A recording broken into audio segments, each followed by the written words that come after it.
WhatsApp guys, তোমরা কেমন আছো? আশা করছি তোমরা খুব ভালো আছো আর আমিও অনেক ভালো আছি। তো চলে আসলাম আজকে একটা নতুন ব্লগের সাথে। তো অনেকদিন আমি ব্লগ শেয়ার করিনি, কারণ তেমন কিছু পাচ্ছিলাম না, তো তার জন্য ব্লগটা শেয়ার করা হয়নি। তো আজকে যাচ্ছি বইমেলা, আমাদের এখানে বইমেলা হচ্ছে, তো বইমেলাতে যাব। তো তার জন্য ভাবলাম তোমাদের সাথে একটু শেয়ার করি আমাদের এখানের বইমেলা। তো চলো, কথা হচ্ছে যেতে যেতে।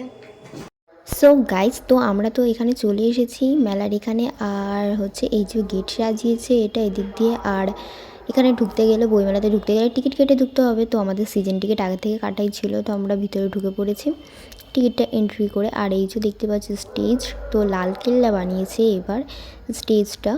আর এখানে সমস্ত রকমের দোকানপাট বসেছে। বইমেলা বলে তো শুধু বই বসবে তো তেমন তো না, তো তার জন্য ফার্নিচার, জামা কাপড়ের দোকান।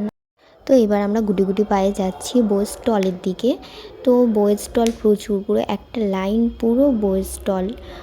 তো আমরা দেখছিলাম এদিকে কিছু বই নেওয়া যায় কি না। তো তেমন মনের মতো বই তো পাচ্ছিলাম না, কারণ গল্পও তো পড়ি না তেমন। আর মানে বই পড়ার টাইমটাই বা কোথায়, অত বিদ্যাসাগরও না যে বই পড়বো। তো আমার মা এদিকে দেখছিল ফেলুদার বই। তো এখানে অনেক রকমেরই বই, মানে সমস্ত রকমেরই বই পাওয়া যায়। তো বুক স্টল তো শেষ করে এবার আমরা যাচ্ছি খাবারের দোকানের দিকে। আর এই যে দেখতে পাচ্ছ তোমরা স্টেজে কুইজ খেলা হচ্ছে। আর কুইজ খেলাটা হচ্ছিল আশেপাশের সমস্ত স্কুল স্টুডেন্টদের মধ্যে। তো আমরা এখানে চলে এসেছি দই ফুচকা খেতে, কারণ আমি দই ফুচকা কখনো খাইনি, তো তার জন্য ফার্স্ট টাইম ট্রাই করে দেখলাম যে দই ফুচকাটা কেমন। আর এখানে ফুচকা খেতে এসে দেখি এটা আমাদের কলেজেরই কাকু, আমাদের কলেজের ওখানেই বসে ইনি ফুচকার স্টল নিয়ে। তো আমি এখানে দাঁড়িয়ে পড়েছি ফুচকা নেওয়ার জন্য। তো কাকু পার্সেল দিচ্ছিল একজনের, তো তারটাই সাজিয়ে দিচ্ছিল, তো আমাকেও দিয়ে দিয়েছে। এবার আমি খাবো, চলো। ফুচকাটা দেখে আমি ভাবছিলাম যে ফুচকাটা কেমন হবে, কারণ আমি আগে কখনো খাইনি দই ফুচকা, আর আমার অত ইন্টারেস্টও নেই দই ফুচকাতে।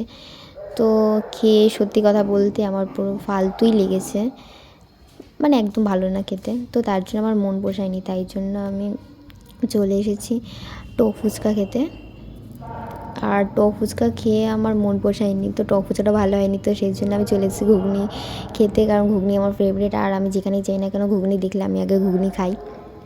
তো আমি কাউকে বলছিলাম যে টক আছে, ঝাল আছে, মানে এই সব কিছুই দিয়ে দিতে যেন আমাকে। আমার ফুচকা খেয়ে তো মন পোষালো না, তার জন্য এখন এসেছি ঘুগনি খেতে। তো আমি মেলা দেখে বাড়ি চলে এসেছি। তো আজকের ভিডিওটা এটুকুই, যদি তোমাদের ভালো লাগে তো অবশ্যই like, comment, share and subscribe. দেখা হচ্ছে নেক্সট ভিডিও, ততক্ষণ জন্য টাটা।